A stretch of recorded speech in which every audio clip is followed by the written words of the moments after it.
Hi friends, welcome to my channel.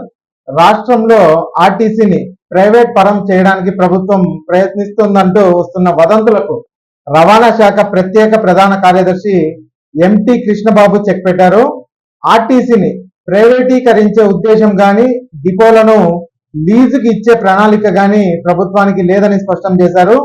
ఉద్యోగులు, ప్రజలు ఎలాంటి ఆందోళన చెందాల్సిన అవసరం లేదని కూడా భరోసా ఇచ్చారు.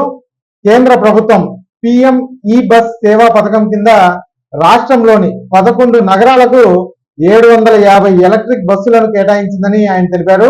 అలాగే గ్రాస్ కాస్టింగ్ కాంట్రాక్ట్ విధానం కింద ఈ బస్సుల నిర్వహణ, డ్రైవర్ల నియామకం జరుగుతుందని కూడా పేర్కొన్నారు. దీనికోసం కేంద్రం కిలోమీటర్కు 24 రూపాయల సబ్సిడీ కూడా ఇస్తుండగా మిగిలిన మొత్తాన్ని ఆర్టీసీ భరిస్తుందని కూడా ఆయన వివరించారండి. ఇక ఉద్యోగులను తొలగిస్తారనే భయం కూడా వద్దని కృష్ణబాబు గారు స్పష్టం చేశారు. వచ్చే 5 ఏళ్లలో అన్ని డీజిల్ బస్సులను ఎలక్ట్రిక్ ఏసీ బస్సులుగా మార్చాలని లక్ష్యంగా పెట్టుకున్నట్లు వెల్లడించారు.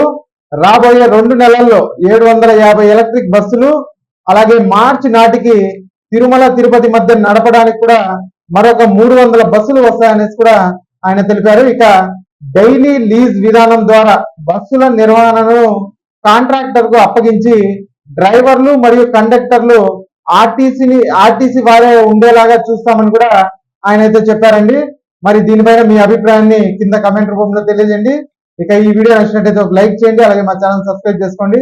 Thanks for watching.